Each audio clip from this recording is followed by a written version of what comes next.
Greetings, people of the musical gender.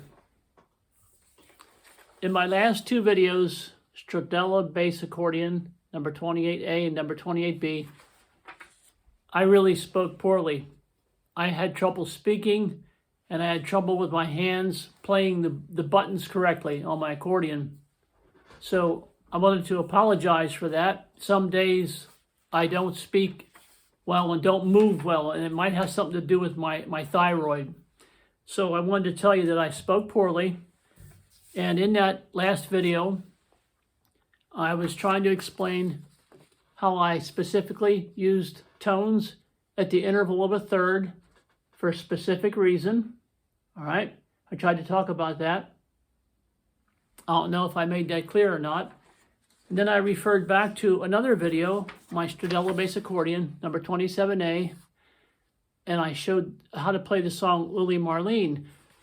And I referred back to the part where the thirds in that song, in the melody, are used beautifully and succinctly. And I referred back to that, but I don't know if I even made any sense, so I apologize. So in this video, from the 10-minute, 10-second point to about the 11-minute, 48-second point, I explained what I tried to explain in the last video. So you can refer to that if you were thinking like, what the hell is he talking about? So today I'm going to try to speak correctly. I'm going to do my best. Now, I jumped from the Stradella bass line of videos back to the amplified circle of fifths series of videos for a reason. We looked at the circle of fifths in many videos, and I tried to present ideas that might be useful, okay? And we discovered in the circle of fifths that you can find chord shapes. We talked about that. I don't need to go into detail. Chord shapes are a beautiful thing. I talked about how we discover and realize scale shapes, okay, scale shapes. For example, here's your C major scale shape.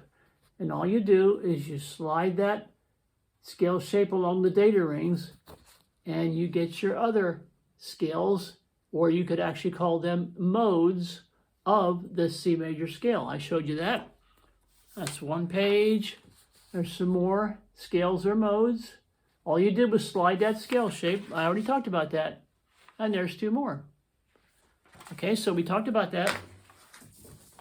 And we stressed how we find things in this amplified circle of fifths that we would not be able to find in the traditional, ordinary, crappy circle of fifths, okay?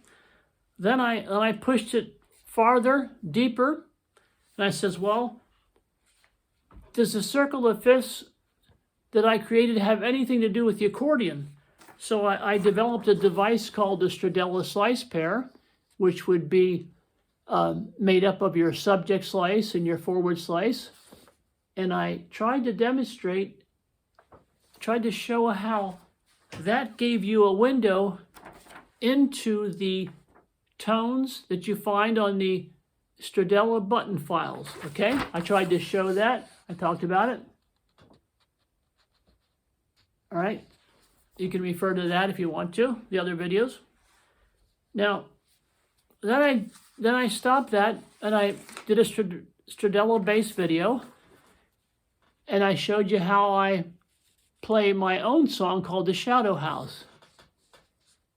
And you're thinking, well, first of all, I don't like his songs, or I don't want to play that song, or why on God's earth did he pick a song that nobody knows? Well, I did this specifically for a reason, because in the last two Stradella bass accordion videos, I was building up to make a point, okay? So here we have the chords that I use in that song in the other two videos. All right, I tried to play it. I didn't play it very well. But the point is, when you look at this selection of chords, you know, the person who knows a little bit about music will say, oh, look at that. That's obvious. The key of the song is E flat. and it's E flat major. You see the E flat major chord, the E flat major chord, and you discern that it's in the key of E flat. So I decided that's obvious and almost silly, but how can we look deeper? This is what I do. I go deeper, deeper, deeper, and I took Western music history and theory, and I tried to find things that other people missed. So to go deeper, I had to think differently. So I took that E flat major, okay, that chord and that key, and I thought, you know what? Let's consider it, let's view it as something unique, not just a key, all right? So I call it an exterior key. This is the exterior key. Because why? It's on the surface and it's somewhat obvious. Even beginners can say, oh yeah, that's an E flat, okay? So we have the exterior key concept in our minds. It's just theoretical, hypothetical. It's just for thinking, to help you think.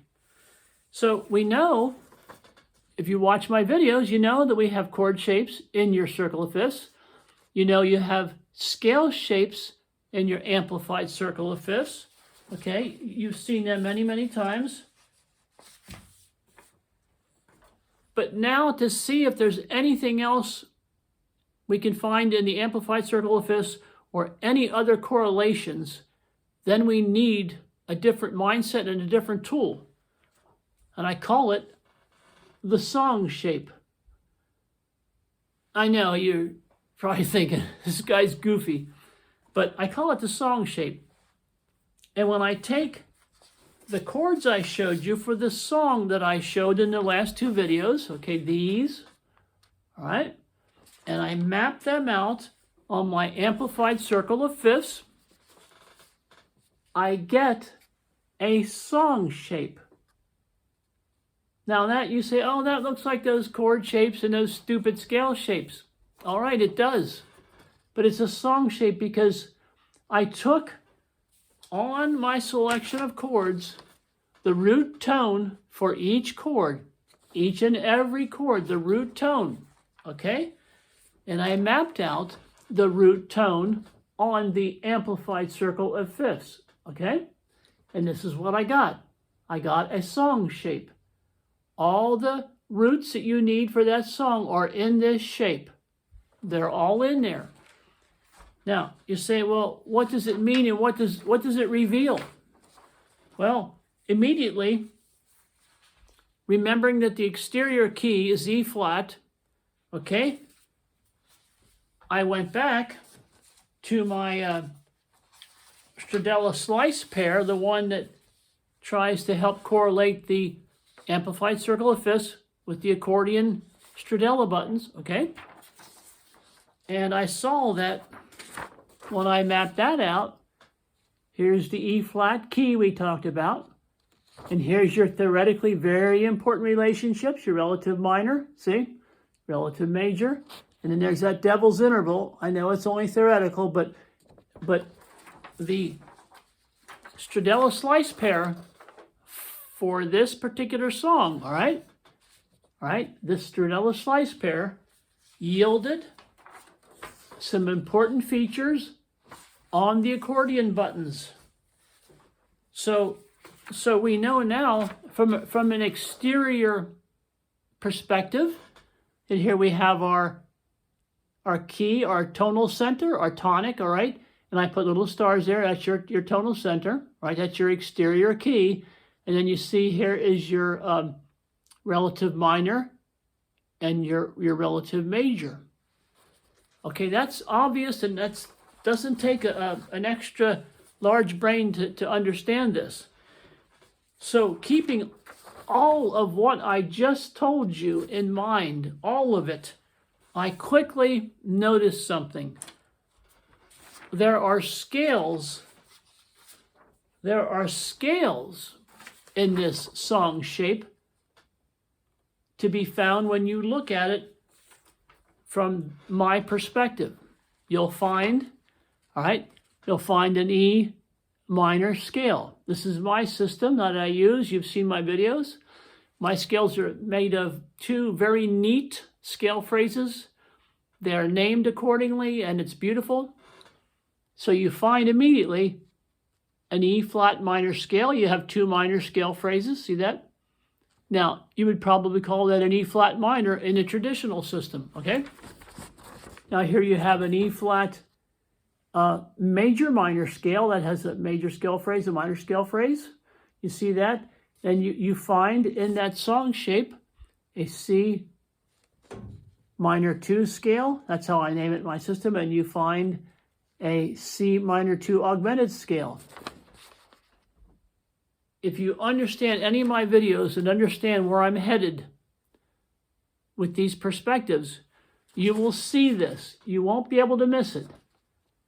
And you'll see a correlation between this one, and these two scales have a correlation, because you notice at some point that, wait a minute, you say, wait a minute, the E flat major minor scale, all right, and the C minor 2 scale, that's why the colors are the same, okay? They are modes of the A flat major scale. They're modes of the A flat major scale. The other two scales here with the red dots, okay, they are modes of the A flat major minor scale, or in tradition you would call it the A flat dominant scale. But let's just focus on these first two modes. If you see this because you used my system and you used the idea of an obvious exterior key, then that means if there's something exterior, there's something deeper in the other way. That's how you look at it. So here's what we discovered. I'm trying to go fast here. We find in this song the chord E flat major. All right, we determine that the key or the tonic or the tonal center, whatever you want to call it, is E flat. So we have our exterior key. But then we notice something in the song shape, okay? We notice something in there, that there is an A flat minor chord, but even better yet, when you look deeply, there's the A flat major scale. And that C minor 2 scale is built on the 3rd degree of the A flat scale. That's the Phrygian mode. And that E flat major minor scale is built on the 5th degree of the A flat major scale. And that would be your Mixolydian mode. You have some kind of deep arcane or secret or sacred kind of thing going on musically, and you wouldn't be able to know it unless you investigated and dug deep. And the professional musician who's bright and does all this stuff intuitively, you know, he writes orchestral scores just right out of his brain. That's fine, but for the average person, you need a tool. And I think I've created it. It's called the song shape. It's a way to look deeper into a piece of music. You can map it out using my amplified circle of fifths. This tool provides for that beautifully.